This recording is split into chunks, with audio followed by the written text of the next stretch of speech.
Hello दोस्तों, आपका अपना यूट्यूब चैनल एडुकेयर पॉइंट में एक बार फिर से स्वागत है।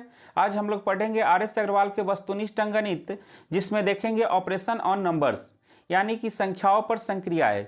इससे पहले के वीडियो में हम लोग देख चुके हैं 1 से लेकर के 50 तक के सभी प्रश्नों को। आज देखेंगे उसके आगे के प्रश्नों को। तो यदि आप लोग वीडियो को पहली बार देख रहे हैं तो चैनल को सब्सक्राइब कर ले और बेल आइकन को भी दबा दे, जिससे कि सभी वीडियो का नोटिफिकेशन आप लोग को मिलता रहे। अब चलिए शुरू करते हैं आज का क्लास और देखते हैं आगे के प्रश्नों को। निम्नलिखित में से कौन सी संख्या अभाज्य संख्या नहीं है? यहाँ पर 4 ऑप्शन दिया हुआ है, इसमें से हमें पता करना है कि कौन सी संख्या अभाज्य संख्या नहीं है। तो सबसे पहले हम लोग जानते हैं कि अभाज्य संख्या होता क्या है। तो वैसी संख्या जो एक या स्वयं के अलावे किसी भी दूसरी संख्या से विभाजित नहीं हो, जो एक से कटे नहीं तो स्वयं से कटे, उस संख्या को क्या कहते हैं? अभाज्य संख्या। तो यहां पर 4 ऑप्शन दिया हुआ है, इसमें से पता करना है कि कौन अभाज्य नहीं है। तो यहां पर पहला ऑप्शन है 31। तो हमें पता करना है कि 31 अभाज्य संख्या है या नहीं। तो इसके लिए हम लोग क्या करेंगे, 31 से बड़ा परिपूर्ण वर्ग देखेंगे। परिपूर्ण वर्ग उसको कहते हैं जिसका वर्गमूल पूरा पूरा निकल जाए। तो 31 से बड़ा परिपूर्ण वर्ग है 36, और 36 का वर्गमूल कितना होता है? 6। अब देखेंगे कि 6 से छोटा अभाज्य संख्या कौन है। तो 6 से छोटा अभाज्य संख्या है 2, 3, 5। तो 6 से छोटा अभाज्य संख्या है 2, 3, 5। 31 यदि 2, 3, 5 किसी से कट गया तो वह अभाज्य नहीं होगा, और 2, 3, 5 से नहीं कटा, इसका मतलब है जो 31 अभाज्य होगा। तो 31 2 से नहीं कटेगा, 31 3 से भी नहीं कटेगा, और 31 5 से भी नहीं कटेगा। तो 2, 3, 5 किसी से नहीं कट रहा, इसका मतलब 31 अभाज्य संख्या है। अब देखते हैं 61। तो 61 से बड़ा परिपूर्ण वर्ग कौन है? 61 के बाद परिपूर्ण वर्ग है 64। 64 का वर्गमूल कितना होता है? 8। और 8 से छोटा अभाज्य संख्या कौन है? 2, 3, 5 और 7। तो 61 2 से नहीं कटेगा, 6 और 1 7, 3 से भी नहीं कटेगा, अंतिम में 1 है तो 5 से भी नहीं कटेगा और 7 से भी नहीं कटेगा। तो 61 2, 3, 5, 7 किसी से नहीं कट रहा है, इसका मतलब 61 भी क्या है? अभाज्य संख्या है। अब देखते हैं 71। तो 71 से बड़ा परिपूर्ण वर्ग कौन है? 81। 81 का वर्गमूल कितना होता है? 9। अब देखते हैं 9 से छोटा अभाज्य संख्या 2, 3, 5, 7। तो 71 2 से नहीं कटेगा, 3 से भी नहीं कटेगा, 5 से भी नहीं कटेगा, और 7 दाएं 70, एक शेष बच जाएगा, 7 से भी नहीं कटेगा। तो 2, 3, 5, 7 किसी से नहीं कट रहा है, इसका मतलब 71 भी क्या है? अभाज्य संख्या है। तो 4 ऑप्शन दिया हुआ है, तीनों क्या है? अभाज्य है। इसका मतलब 91 क्या होगा? भाज्य होगा। चलिए चेक करके भी देख लेते हैं। तो 91 से बड़ा परिपूर्ण वर्ग कौन है? 100। 100 का वर्गमूल कितना होता है? 10। अब देखते हैं कि 10 से छोटा अभाज्य संख्या कौन कौन है। तो 10 से छोटा अभाज्य संख्या है 2, 3, 5, 7। 2, 3, 5 और 7। तो 91 2 से नहीं कट रहा है, 3 से भी नहीं कट रहा है, 5 से भी नहीं कटेगा, लेकिन 7 से कट जाएगा। 13 7 91, इस 7 से कट रहा है, इसका मतलब 91 अभाज्य संख्या नहीं है, यह क्या है? भाज्य संख्या है। तो इसका सही आंसर हो जाएगा ऑप्शन डी। अब चलिए देखते हैं अगला क्वेश्चन। निम्नलिखित में से कौन सी संख्या अभाज्य है? यहां पर 4 ऑप्शन दिया हुआ है, इसमें से हमें पहचानना है कि कौन सी संख्या अभाज्य है। तो यहां पर पहला ऑप्शन है 119। तो हम क्या करेंगे, देखेंगे कि 119 से बड़ा परिपूर्ण वर्ग कौन है। तो 119 से बड़ा परिपूर्ण वर्ग है 121। 121 का वर्गमूल कितना होता है? 11। अब हम क्या करेंगे, 11 से छोटा अभाज्य संख्या को लिखेंगे। 2, 3, 5, 7। 11 से छोटा अभाज्य संख्या है 2, 3, 5, 7। तो 119 2 से नहीं कटेगा। अब देखते हैं 3 से कटेगा कि नहीं। तो 3 से विभाज्यता का नियम होता है कि वैसी संख्या जिसके सभी अंकों का योग 3 का गुणज हो। तो अंक को जोड़ते हैं, 9 1 10 और 1 11। 11 3 से नहीं कट रहा है, तो 119 भी 3 से नहीं कटेगा। और कोई भी संख्या 5 से तभी कटेगी जब उसका अंतिम अंक 0 या 5 हो। तो यहाँ पर अंतिम अंक 9 है, तो यह 5 से भी विभाजित नहीं होगा। अब देखते हैं 7 से कटेगा कि नहीं। तो 7 इकाई 7, 119 में भाग देंगे 7 से, तो 7 इकाई 7, 4 9 7 49। कट रहा है, तो यह 7 से कट रहा है, इसका मतलब 119 अभाज्य संख्या नहीं है। अब अगला ऑप्शन देखते हैं 187। तो 187 से बड़ा परिपूर्ण वर्ग कौन है? 196। 196 का वर्गमूल कितना होता है? 14। अब देखेंगे 14 से छोटा अभाज्य संख्या, तो 14 से छोटा अभाज्य संख्या कौन है? 2, 3, 5, 7, 11 और 13। तो 187 अंतिम में 7 है, तो यह 2 से भी नहीं कटेगा। अंकों को जोड़ते हैं 8, 7, 15 और 1, 16। तो 16 3 का गुणज नहीं है, तो यह 3 से भी नहीं कटेगा। अंतिम में कितना है? 5 है।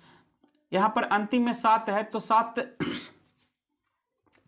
5 से तब कटेगा जब अंतिम में क्या हो? 0 या 5 हो, तो यह 5 से भी नहीं कटेगा। 7 से काट के देखते हैं, तो 7 दूना 14, बचेगा कितना? 4। तो 4 और 7 47, तो 47 7 से नहीं कटेगा। 11 से काट के देखते हैं, तो 11 इकाई 11, बचेगा कितना? 7 और 7 77, तो यह 11 से कट रहा है, इसका मतलब 187 अभाज्य संख्या नहीं है। अब अगला ऑप्शन है 247। तो 247 से बड़ा परिपूर्ण वर्ग होता है 256, और 256 का वर्गमूल कितना होता है? 16। यहां पर हम नोट कर लेते हैं 16 से छोटी अभाज्य संख्या।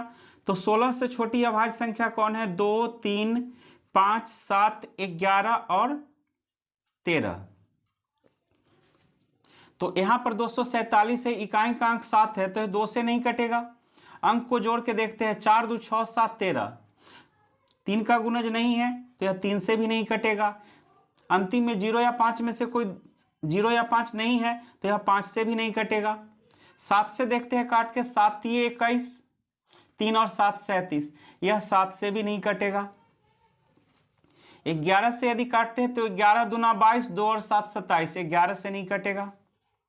अब देखते हैं 13 से कटेगा कि नहीं। तो 247 में भाग देते हैं 13 से, तो 13 इकाई 13, 4 में से 3 घटाएंगे, कितना हो जाएगा? 1, 17, 117। तो 13 नामा 117, तो यह 13 से विभाजित है। 247 13 से कट रहा है, इसका मतलब 247 अभाज्य संख्या नहीं है। अब देखते हैं 551। तो 551 के बाद परिपूर्ण वर्ग कौन सा है? 576। तो 576 का वर्गमूल कितना होता है? 24। तो हम यहां पर नोट कर लेंगे 24 से छोटा अभाज्य संख्या। तो 24 से छोटा अभाज्य संख्या है 2, 3, 5, 7, 11, 13, 17, 19 और 23। तो यहां पर इकाई का अंक 1 है, तो यह 2 से नहीं कटेगा। अब देखते हैं 3 से कटेगा कि नहीं। तो 3 से तभी कटेगा जब अंकों का योग 3 का गुणज हो। तो 5 5 10 और 1 11, तो यह 3 से भी नहीं कटेगा। इकाई का अंक 1 है, तो यह 5 से भी नहीं कटेगा। अब देखते हैं 7 से काट करके 7 49, बच रहा है 6 और 1 61, 7 से नहीं कटेगा। 11 से यदि काटते तो 11 5 55, 1 बच रहा है, 11 से भी नहीं कटेगा। 13 से काट के देखते हैं 551 में हम भाग देंगे 13 से, तो 13 चौका 52, 5 में से 2 घटाएंगे 3 और 1 31, 13 दूना 26, तो यह 13 से भी नहीं कट रहा। अब देखते हैं कि 17 से कट रहा है कि नहीं। तो 551 में भाग देंगे किससे? 17 से, तो 17 3 51, बच जाएगा कितना? 4 और 1, तो यह 17 से भी नहीं कटेगा। 17 दूना 34, शेष बच रहा है कितना? 7। यह 17 से भी नहीं कट रहा है। अब देखते हैं कि यह 19 से कट रहा है या नहीं। तो 551 में भाग देंगे 19 से, 19 दूना 38, 15 में से 8 घटाएंगे 7, 19 नमा 171, तो यह 19 से कट रहा है। इसका मतलब ये भी अभाज्य संख्या नहीं है। तो यहाँ पर कोई ऑप्शन जो है, चारों ऑप्शन दिया हुआ है, चारों में से कोई भी अभाज्य संख्या नहीं है। तो इसका सही आंसर हो जाएगा ऑप्शन ई, यानी कि इनमें से कोई नहीं। यहाँ पर 4 ऑप्शन दिया हुआ है, चारों क्या है, भाज्य संख्या है, तो इसका सही आंसर हो जाएगा इनमें से कोई नहीं। अब चलिए देखते हैं अगला क्वेश्चन। निम्नलिखित में से अभाज्य संख्या कौन सी है? यहाँ पर पूछा गया है कि अभाज्य संख्या कौन सी है। तो सबसे पहला ऑप्शन है 161। तो हम क्या करेंगे कि 161 से बड़ा परिपूर्ण वर्ग देखेंगे। तो 61 के जस्ट बाद परिपूर्ण वर्ग कौन सा है? 169। 169 का वर्गमूल कितना होता है? 13। तो अब हम यहाँ पर क्या करेंगे, 13 से छोटा जितना भी अभाज्य संख्या है सबको नोट कर लेंगे। तो 13 से छोटा अभाज्य संख्या कौन है? 2, 3, 5, 7 और 11। यदि 161 2, 3, 5, 7 और 11 में से किसी से भी विभाजित हो जाती है तो अब अभाज्य संख्या होगा, और नहीं होने पर क्या होगा? भाज्य संख्या होगा। तो 161 यहाँ पर इकाई का अंक 2 है, तो 2 से नहीं कटेगा। 6 और 1 7 और 1 8, अंकों का योग 8 आ रहा है, यानी कि 3 का गुणज नहीं आ रहा है, तो यह 3 से भी नहीं कटेगा। इकाई का अंक 1 है, तो 5 से भी नहीं कटेगा। 5 से कोई भी संख्या तभी कटेगी जब उसके इकाई का अंक 0 या 5 हो। अब देखते हैं 7 से भाग देकर के, 7 दूना 14, 2 और 1 21, 7 तिये 21। 161 7 से विभाजित है, इसका मतलब है कि 161 अभाज्य संख्या नहीं है। अब चलिए देखते हैं अगला ऑप्शन। अगला ऑप्शन है 221। तो 221 के जस्ट बाद अभाज्य संख्या कितना है? 225। 225 का वर्गमूल कितना होता है? 15। 225 का वर्गमूल होता है 15। तो 15 से छोटा अभाज्य संख्या कौन है? 2, 3, 5, 7, 11 और 13। अब देखते हैं कि 221 इनमें से कोई संख्या से विभाजित हो रही है कि नहीं। तो 221 को यदि 2 से भाग देंगे तो नहीं कटेगा। 3 से भाग देंगे तो 2 और 2 4 और 1 5। 3 से कोई संख्या तभी विभाजित होगी जब उसके सभी अंकों का योग 3 का गुणज हो। तो यहाँ पर अंकों का योग 5 आ रहा है, इसका मतलब यह 3 से भी विभाजित नहीं होगा। इकाई का अंक 1 है, तो 5 से भी विभाजित नहीं होगा। 5 से तभी विभाजित होगी जब उसके इकाई का अंक 0 या 5 हो। अब देखते हैं 7 से भाग दे करके, तो 7 तिये 21, 1 और 1 11, तो यह 7 से विभाजित नहीं है। अब देखते हैं 11 से, तो 11 दूना 22, शेष 1 बच रहा है, यहाँ पर 1 बच रहा है। 11 दूना 22, 1 बच रहा है, तो यह 11 से भी विभाजित नहीं है। अब देखते हैं कि 221 13 से विभाजित है कि नहीं। तो 221 में 13 से भाग देंगे, 13 इकाई 13, 12 में से 3 घटाएंगे तो 9 और 1 13 सत्ते 91, तो यह 13 से विभाजित है। इसका मतलब 221 भी अभाज्य संख्या नहीं है। अब देखते हैं अगला ऑप्शन है 373। तो 373 के जस्ट बाद परिपूर्ण वर्ग कितना है? 400। 400 का वर्गमूल कितना होता है? 20। तो 20 से छोटा अभाज्य संख्या कौन कौन है? 2, 3, 5, 7, 11, 13, 17 और 19। तो अब देखते हैं कि 2, 3, 5, 7, 11, 13, 17, 19 में से कोई संख्या से 373 कट रहा है कि नहीं। तो यहाँ पर इकाई का अंक 3 है, तो 2 से नहीं कटेगा। अब देखते हैं कि 3 से कटेगा कि नहीं। तो 7, 3, 10, 3, 13, अंकों का योग क्या आ रहा है? 13, यानी कि 3 का गुणज नहीं है, तो यह 3 से भी नहीं कटेगा। इकाई का अंक 3 है, तो 5 से भी नहीं कटेगा। 7 से देखते हैं काट करके, तो 7 5 35, 2 और यहाँ पर बच जाएगा 2 और 3 23, तो यह 7 से भी नहीं कटेगा। अब देखते हैं 11 से काट के, तो 11 तिये 33, बचेगा 4 और 3 43, तो 11 से भी नहीं कटेगा। 13 से देखते हैं काट के, तो 373 में भाग देते हैं 13 से, 13 दूना 26, बचेगा कितना? 7 में से 6 घटाएंगे 1 1 3, 13 8 104, तो यहां पर भी 9 शेष बच रहा है। इसका मतलब यह 13 से भी विभाजित नहीं है। अब देखते हैं 17 से भाग दे करके, तो 373 में 17 से भाग देंगे, 17 दूना 34, 7 में से 4 घटाएंगे 3 और 3 33, 17 इकाई 17, बचेगा कितना? 16, यानी कि यह 17 से भी विभाजित नहीं है। अब देखते हैं 19 से भाग दे करके, तो 373 में 19 से भाग देंगे, 19 इकाई 19, बचेगा 18, 19 नमा 171, तो शेष कितना बच जाएगा? 12, यानी कि यह 19 से भी विभाजित नहीं है। तो 373 2 3 5 7 11 13 17 19 किसी से विभाजित नहीं है। इसका मतलब है कि 373 क्या है, अभाज्य संख्या है। तो इसका सही आंसर हो जाएगा ऑप्शन सी। अब चलिए देखते हैं अगला प्रश्न। 3 अंकों की सबसे छोटी अभाज्य संख्या कौन सी है। यहां पर पूछा गया है 3 अंकों की सबसे छोटी अभाज्य संख्या। तो 3 अंकों का सबसे छोटा अभाज्य संख्या होता है 101। याद रखेंगे हम लोग कि 3 अंकों का सबसे छोटा अभाज्य संख्या कौन होता है, 101। तो यहाँ पर 101 ऑप्शन में नहीं दिया गया है, तो इसका आंसर हो जाएगा ऑप्शन डी, यानी कि इनमें से कोई नहीं। अब चलिए देखते हैं अगला क्वेश्चन। यदि ए तथा बी दो विषम संख्याएं हो तो निम्न में से कौन सी संख्या एक सम संख्या होगी। यहाँ पर कहा गया है कि ए तथा बी दो विषम संख्या है, तो ए बराबर हम कोई भी विषम संख्या मान लेते हैं। ए बराबर मान लेते हैं 3 और बी बराबर मान लेते हैं 5। ए और बी दोनों क्या है, विषम संख्या है। अब यहां पर पूछा गया है कि कौन सी संख्या एक सम संख्या होगी। तो यहां पर पहला ऑप्शन है ए प्लस बी। तो ए को हम मान लिए हैं 3 और बी को मान लिए हैं 5। तो 3 और 5 क्या होगा, 8।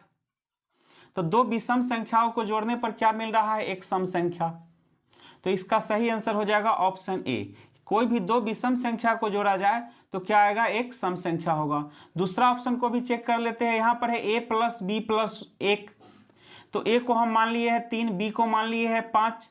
तो 3 जोड़ 5 जोड़ 1, तो 3 और 5 8 और 1 क्या आ रहा है, 9। तो 9 क्या है, विषम संख्या। लेकिन प्रश्न में पूछा गया है कि एक सम संख्या हो। उसी तरह ए और ए गुने बी। तो ए बराबर 3 मान लेते हैं, बी बराबर 5। दोनों को गुना किया जाए तो ए बी बराबर कितना हो जाएगा, 3 गुने 5 यानी कि 15। तो दो विषम संख्या को यदि गुना किया जाए तब पर भी क्या आएगा, विषम संख्या आएगा। फिर यहां पर कहा गया है ए प्लस बी जोड़ 2। तो गुना करने पर कितना आ रहा है, 15। 2 यदि हम जोड़ भी देते हैं तो कितना आएगा, 17। तब पर भी क्या आ रहा है, एक विषम संख्या ही आ रहा है। तो हमेशा जोड़ने पर, दो विषम संख्या को जोड़ने पर क्या आएगा, एक सम संख्या आएगा, यानी कि ऑप्शन ए इसका सही आंसर है। अब चलिए देखते हैं अगला क्वेश्चन। निम्नलिखित में से कौन सी संख्या किसी प्राकृत संख्या का वर्ग नहीं हो सकती। तो एक चीज हम लोग याद रखेंगे कि किसी भी परिपूर्ण वर्ग के अंत में, किसी भी परिपूर्ण वर्ग के अंत में 2, 3, 7 तथा 8 नहीं होता है। यानी कि हम किसी भी संख्या का यदि वर्ग करें तो अंत में 2, 3, 7 तथा 8 नहीं होता है। तो यहाँ पर पूछा गया है कि निम्नलिखित में से कौन सी संख्या किसी प्राकृत संख्या का वर्ग नहीं हो सकता है। तो यहाँ पर अंतिम में क्या आ रहा है, 2, यानी कि यह किसी भी प्राकृत संख्या का वर्ग नहीं होगा, क्योंकि किसी भी प्राकृत संख्या का वर्ग करने पर कभी भी 2, 3, 7 तथा 8 नहीं आता है। तो इसका सही आंसर हो गया ऑप्शन डी। अब चलिए देखते हैं अगला क्वेश्चन। निम्नलिखित में से कौन सी संख्या किसी प्राकृत संख्या का वर्ग नहीं हो सकती। तो किसी भी प्राकृत संख्या का वर्ग करने पर अंतिम में, यानी कि इकाई का अंक 2, 3, 7 तथा 8 नहीं आता है। तो यहां पर इकाई का अंक 5 है तो यह हो सकता है। यहां पर भी इकाई का अंक 1 है तो यह हो सकता है। यहां पर इकाई का अंक कितना है, 7, तो यह नहीं होगा। किसी भी संख्या का वर्ग करने पर इकाई का अंक 2, 3, 7, 8 नहीं होता है। तो यहां पर इकाई का अंक कितना है, 7, तो यह परिपूर्ण वर्ग नहीं हो सकता है। इसका सही आंसर हो जाएगा ऑप्शन सी। अब चलिए देखते हैं अगला क्वेश्चन। यदि संख्या 517*324 पूर्णतया 3 से विभक्त हो तो स्टार के स्थान पर छोटे से छोटा अंक क्या होगा। तो सबसे पहले हम लोग देखते हैं कि 3 से विभाज्यता का नियम क्या है, यानी कि कौन कौन सी संख्या 3 से विभाजित होती है। तो 3 से विभाज्यता का नियम है कि वैसी संख्या जिसके सभी अंकों का योग, वैसी संख्या जिसके सभी अंकों का योग 3 का गुणज हो,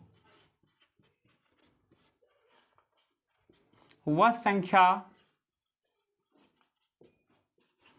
3 से पूरी तरह विभाजित होगी।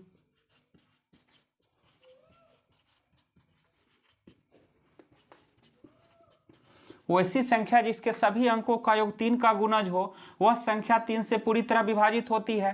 तो यहाँ पर सभी अंकों को जोड़ करके देखते हैं, 5 और 1 6, 6 और 7 कितना आ रहा है 13, 13 और 3 16, 16 और 2 18, 18 और 4 आ रहा है 22। अब हम देखेंगे कि 22 के बाद 3 से कटने वाला अंक कौन सा है। तो 22 के बाद आ रहा है 3 से कटने वाला 24। तो 22 में कितना जोड़ने पर 24 आ जाएगा, 2 जोड़ने पर, यानी कि स्टार के स्थान पर सबसे छोटा अंक कौन सा होगा 2, यानी कि सही आंसर हो जाएगा ऑप्शन सी। यदि हम स्टार के जगह पर 2 रख दे तो 3 से भाग देने पर संख्या पूरा पूरा कट जाएगा। अब चलिए देखते हैं अगला क्वेश्चन। यदि संख्या 481*637 पूर्णतः 9 से विभक्त हो तो स्टार के स्थान पर छोटे से छोटा अंक क्या होगा। तो सबसे पहले हम लोग देखते हैं कि 9 से विभाज्यता का नियम क्या है। तो वैसी संख्या जिसके सभी अंकों का योग 9 का गुणज हो वह संख्या 9 से पूरी तरह विभाजित होगी। तो यहाँ पर हम सभी अंकों को जोड़ लेते हैं, 4 और 8 12, 12 और 1 13, 13 और 6 19, 19 और 3 कितना आएगा 22, 22 और 7 29। तो 29 के बाद देखते हैं कि 9 से कटने वाला संख्या कौन सा है। तो 9 चौका 36। 29 के बाद 9 से कटने वाला संख्या क्या है 36। तो 29 में कितना जोड़ेंगे तो 36 होगा 7, यानी कि स्टार के जगह पर यदि हम 7 रख दे तो यह संख्या 9 से पूरा पूरा कट जाएगा। तो इसका सही आंसर हो जाएगा ऑप्शन डी। अब चलिए देखते हैं अगला क्वेश्चन। यदि संख्या 9 7 2 1 5 स्टार 6 पूर्णतः 11 से विभक्त हो तो स्टार के स्थान पर छोटा से छोटा अंक क्या होगा। तो यहाँ पर संख्या है 9 7 2 1 5 स्टार और 6।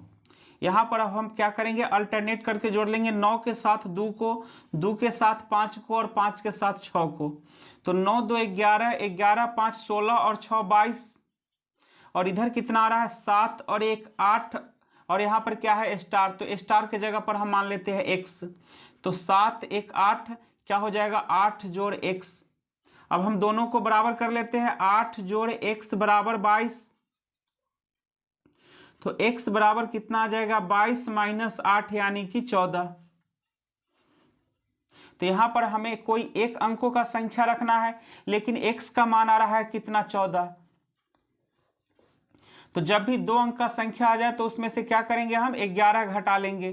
तो 11 घटाएंगे तो कितना आ जाएगा 3। तो इसका सही आंसर हो जाएगा ऑप्शन ए।